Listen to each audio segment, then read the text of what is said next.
I think that's why so many people have such a hard time grasping the term moe, because like at least in English-speaking countries, you typically would just translate to something like, "Oh, they're cute." It has a different connotation in English-speaking communities, I feel. Yeah, like it feels like in the Japanese, there's like this implicit sort of built-in understanding that moe is a performative kind of thing. Like it's engaging in like a different reality of sorts, right? Like it's not. They understand that this is a fictional character. This is not like the same kind of feelings that you would have toward like another person in your life. But that's just not something we have like a term for that's like built in the same way. Yeah, for sure. And I think that you're right about the way that like there's a distinction between the way you feel about humans and the way you feel about characters.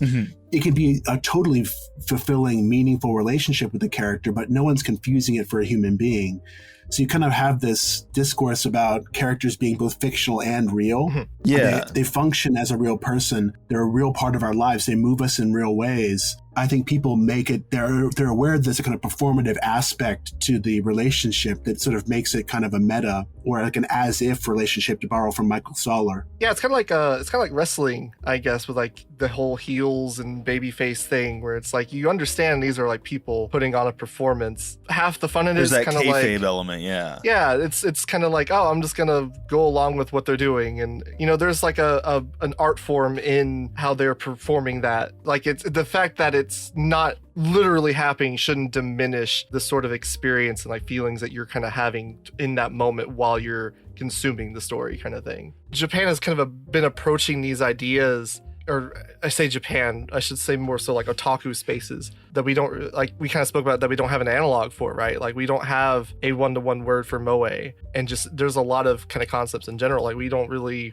shut in, I guess. Like it doesn't really capture what hikikomori necessarily is in its current form. I know you kind of had scruples in using the term like ironic in reference to it, which I think highlights kind of how forward thinking that really is. And it's kind of crazy to think how far back this is going. Like Tezuka was talking about this sort of in back with like Lun Flies into the Wind, right? Like the little short he did about the poster. But then you get to like Video Girl Eye, and it's like approaching it from such a more nuanced perspective. And it's so interesting to like see how this media kind of engages in that subject. Yeah, absolutely. I think you're onto something here too, to sort of look at the way in which there's an awful lot of discourse that's been developed over the course of decades about, you know, how these relationships are meaningful, how they're realistic, how they're real, how they're significant in our lives. You know, that's kind of really helpful, because then it gives us a way to talk about things we might have been aware of, but then we're not 100% able to put into words.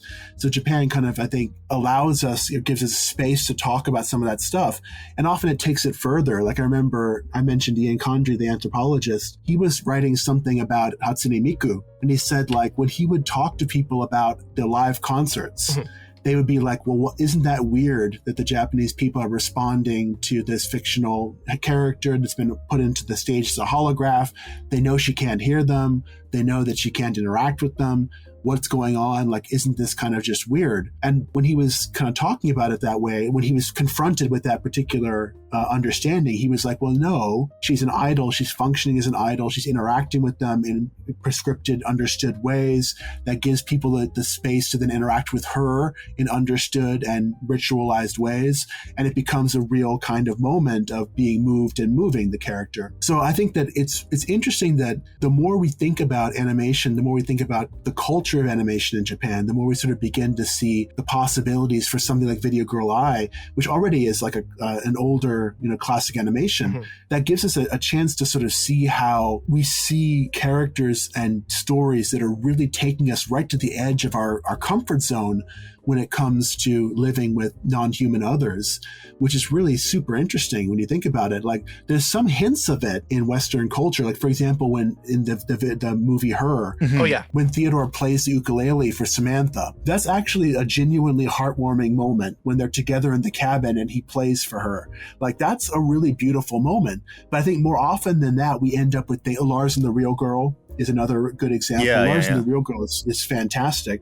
But then we end up with things that are more like Gravity Falls, where Seuss is kind of being seduced by the fake anime girl, right? Yeah. Like that's the more common discourse, where it's like, it's less real. You should graduate from it. You should get a real girlfriend, that kind of thing. I remember Bill Maher a couple of years ago, was talking about this, where he was saying, like, essentially, grow up, stop being an anime fan, you should love human others, that kind of thing. So I think there's still that kind of like fundamentalism that some people have when it comes to interacting with non-human others in America and other parts of the world. But then I think what's interesting is we're living in an increasingly complex, connected world of non-human others. Mm-hmm, yeah. So anime kind of like gives us hints about how we can live differently. Yeah. I think that's really a powerful thing. If we take the hints and we really sort of begin to talk about them, then I think we can have real conversations that will change the way we talk about the world around us. We're coming to a point where what's real and what's not real is becoming less and less clear, right? Like even today, like all these emerging technologies, it's only going to become harder and harder to kind of distinguish that. So I feel like that sort of perspective is going to be really valuable kind of moving forward.